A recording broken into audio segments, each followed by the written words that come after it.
Ada sebuah ajian sakti yang mungkin kurang populer, namun memiliki kekuatan mahadahsyat. Namanya Aji Condro Birowo. Sebuah ajian yang tidak bisa ditarik kembali jika sudah terlanjur dilepaskan.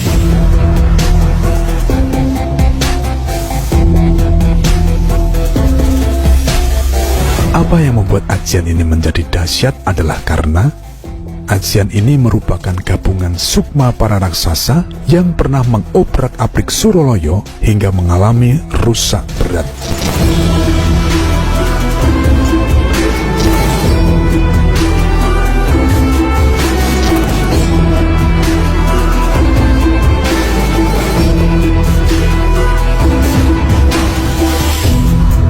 Tersebutlah seorang pemuda tampan bernama Raden Sumantri.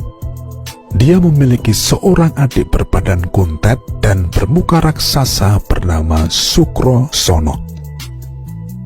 Meski berwajah mengerikan, Sukrosono berbudi pekerti luhur. Ini karena Sukrosono merupakan titisan Bathara Dharma yang welas asih. Kakaknya, Raden Sumantri, terkenal sakti mandraguna. Dia memiliki sebuah pusaka sakti berbentuk panah bernama Cokro Bisworo, pemberian langsung Bathara Indra. Ketika Sumantri mengabdi pada Prabu Arjuna Sosrobahu, Sumantri diam-diam sengaja meninggalkan Sukrosono. Sumantri malu memiliki adik buruk rupa. Di sisi lain, karena tak pernah bisa jauh dari kakaknya, Sukrosono kemudian menyusul Sumantri. Karena lelah, Sukrosono kemudian beristirahat di sebuah pohon besar dan sangat angker. Mendadak, terdengar suara menyeramkan dari pohon yang disandarinya. Suara itu mengaku sebagai Condro Birowo dan sedang menunggu seorang titisan Bathara Dharma. Dia adalah gabungan sukma para raksasa yang pernah menyerang Kayangan Suroloyo. Saat ini dia berbentuk ajian dan diharuskan bersatu dalam tubuh titisan Bathara Dharma. Condro Birowo sangatlah sakti, karena setiap tetes darah yang keluar akan menjadi Condro Birowo yang baru. Sukrosono kagum atas kedahsyatan ajian itu. Untuk suatu niat, Sukrosono akhirnya memperbolehkan Condro Birowo menyatu dengan tubuhnya. Karena memanglah titisan Bathara Dharma, Aji Condro Birowo dengan mudah merasuk ke dalam tubuh Sukrosono. Sukrosono lega dan gembira. Dia akan memberikan ajian itu pada kakaknya Sumantri. Sukrosono merasa Condro Birowo lebih cocok jika diberikan pada kakaknya yang gagah dan tampan.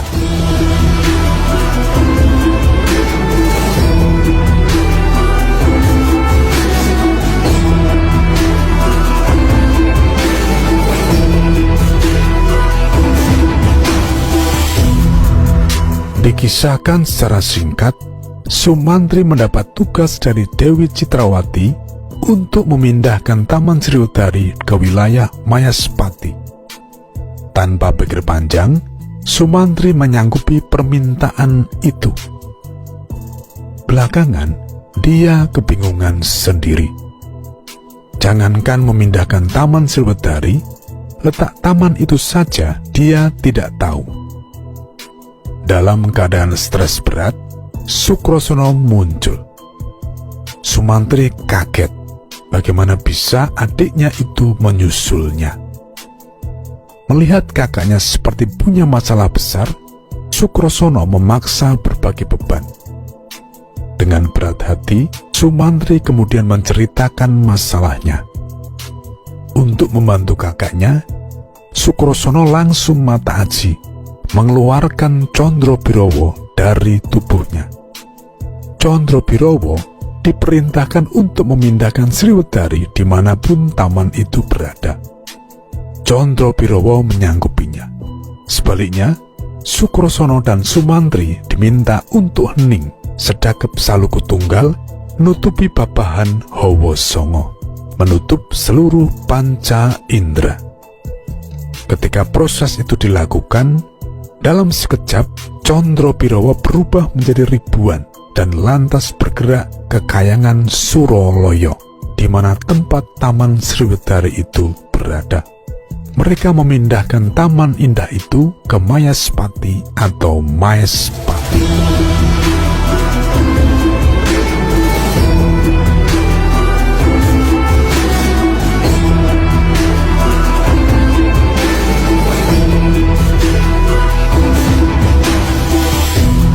Ketika semua sudah terwujud, Sukrosono berniat ingin mengabdi ke Maespati agar bisa selalu dekat dengan kakaknya. Namun Sumantri tidak mengizinkannya. Dia malu. Karenanya, dengan berbagai cara, Sukrosono dibujuk untuk kembali ke Padepokan. Sukrosono ternyata bersikukuh pada keinginannya. Sumantri lantas mengeluarkan Cokro Bisworo untuk menakut-nakuti adiknya itu. Tanpa disangka-sangka, Sukrosono tersandung dan tubuhnya tertusuk Cokro Bisworo. Sukrosono sekarat. Sebelum meninggal, Sukrosono berkata pada kakaknya bahwa dia belum sempat memberikan Condro Birowo padanya. Dia berharap pada kehidupan selanjutnya, Sukrosono bisa kembali dekat dengan sang kakak. Saat sudah kembali bersatu, segalanya akan berakhir. Dan memang itulah yang terjadi.